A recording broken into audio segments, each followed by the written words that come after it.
कैसे चुना जाता है ईरान का सुप्रीम लीडर, इसका पूरा प्रोसेस क्या है और अली खामेनेई ने क्यों अपने बेटे का नाम इसके लिए नहीं लिया, बात करेंगे इस वीडियो में। हेलो, मैं हूं स्वर्ण और आप देख रहे हैं स्विच। ईरान में राष्ट्रपति सरकार जरूर चलाते हैं, लेकिन असली ताकत सुप्रीम लीडर के पास होती है। ईरान में प्रेसिडेंट टॉप इलेक्टेड ऑफिशियल्स होते हैं, लेकिन रैंकिंग में वो 2 नंबर पर आते हैं। पहले नंबर पर आते हैं सुप्रीम लीडर, जो head of state, commander in chief होते हैं। देश की सिक्योरिटी की जिम्मेदारी भी उन्हीं की होती है। अब आप सोच रहे होंगे कि मैं ये सब यहाँ क्यों डिस्कस कर रही हूँ। वो इसलिए क्योंकि ईरान और इजराइल के बीच में टेंशन काफ़ी ज़्यादा बढ़ गई है और इस बीच आयतुल्ला अली हुसैनी खामेनेई को बंकर में छुपना पड़ा, क्योंकि जिस तरह के हालात हैं उसमें उनकी जान का खतरा जो है वो बहुत ज़्यादा बढ़ गया है। इस बीच न्यूयॉर्क टाइम्स के एक रिपोर्ट में बताया गया कि खामेनेई ने अपने सक्सेसर के लिए 3 लोगों का नाम जो है वो सजेस्ट किया है, जिसमें रिपोर्ट्स में ही ये बताया गया कि उनके बेटे का नाम इसमें शामिल नहीं है।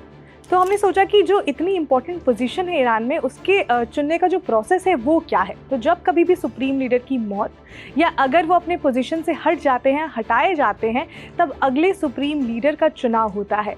इस प्रक्रिया का संचालन ईरान के संविधान के हिसाब से होता है, जिसमें असेंबली ऑफ एक्सपर्ट्स नाम की एक धार्मिक और राजनीतिक संस्था मुख्य रूप से भूमिका निभाती है। असेंबली ऑफ एक्सपर्ट्स होता क्या है वो भी जान लेते हैं और इसे चुना कैसे जाता है। तो असेंबली ऑफ एक्सपर्ट्स में कुल 88 सदस्य होते हैं, जो ईरान की जनता द्वारा सीधे चुने जाते हैं। ये सदस्य 8 साल की अवधि के लिए चुने जाते हैं, लेकिन ऐसा नहीं है कि इस चुनाव के लिए कोई भी व्यक्ति जो है वो उम्मीदवार बन सकता है। सबसे पहले उम्मीदवारों को गार्डियन काउंसिल द्वारा जांचा जाता है और फिर उसके बाद उन्हें मान्यता दी जाती है। गार्डियन काउंसिल में 12 लोग होते हैं, जिनमें से जो आधे सदस्य होते हैं वो सुप्रीम लीडर द्वारा चुने जाते हैं और आधे न्यायपालिका की सिफारिश पर राष्ट्रपति द्वारा नामित किए जाते हैं। इस तरह गार्डियन काउंसिल ही ये तय करती है कि कौन चुनाव लड़ सकता है और कौन नहीं, जिसका मतलब ये हुआ कि असेंबली ऑफ एक्सपर्ट्स के 88 सदस्यों का चुनाव भले ही जनता द्वारा हो, लेकिन उम्मीदवारों को चुनने की जो प्रक्रिया है पहले से नियंत्रित होती है। इसलिए असेंबली के सदस्यों की संख्या तो 88 होती है, लेकिन उनकी भूमिका और विचारों में सत्ता का जो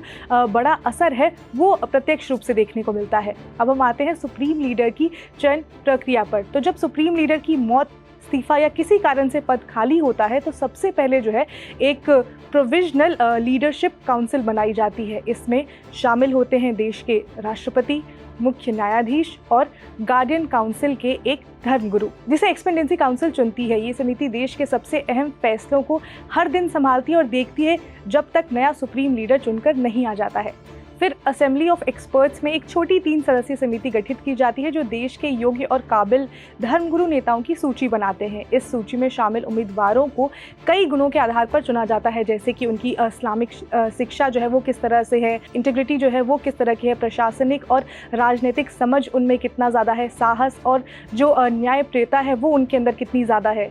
इन उम्मीदवारों की समीक्षा और विचार विमर्श के बाद असेंबली ऑफ एक्सपर्ट्स के सभी 88 सदस्य बहस करते हैं और वोटिंग के जरिए एक उपयुक्त व्यक्ति को बहुमत से चुनते हैं। ये मतदान जो है वो प्रक्रिया काफ़ी ज़्यादा गोपनीय होती है और इसका कोई सार्वजनिक विवरण जो है वो उपलब्ध नहीं होता है। इस चुनाव प्रक्रिया पर सैन्य और धार्मिक संस्थाओं, खास करके Islamic revolutionary guard IRGC, supreme leader के दफ्तर और कौम के धार्मिक मदरसों का प्रभाव जो होता है वो काफ़ी ज़्यादा होता है। ये ताकतवर समूह अपने पसंदीदा उम्मीदवारों को समर्थन देते हैं ताकि उनकी इच्छानुसार सुप्रीम लीडर जो है वो चुना जाए। सुप्रीम लीडर बनने के बाद जिस व्यक्ति को असेंबली ऑफ एक्सपर्ट्स द्वारा चुना जाता है, वो तुरंत ही आधिकारिक तौर पर सुप्रीम लीडर बन जाता है और देश के सर्वोच्च फैसलों का संचालन करता है। उनके पास सेना, न्यायपालिका और अन्य सभी महत्वपूर्ण संस्थाओं पर व्यापक नियंत्रण होता है। हालांकि संविधान में ये प्रक्रिया लिखी गई है, पर इस प्रोसेस पर भी सुप्रीम लीडर का इन्फ्लुएंस जो है वो काफ़ी ज़्यादा देखने को मिलता है। इस प्रक्रिया में कुछ नाम विशेष रूप से चर्चा में रहते हैं।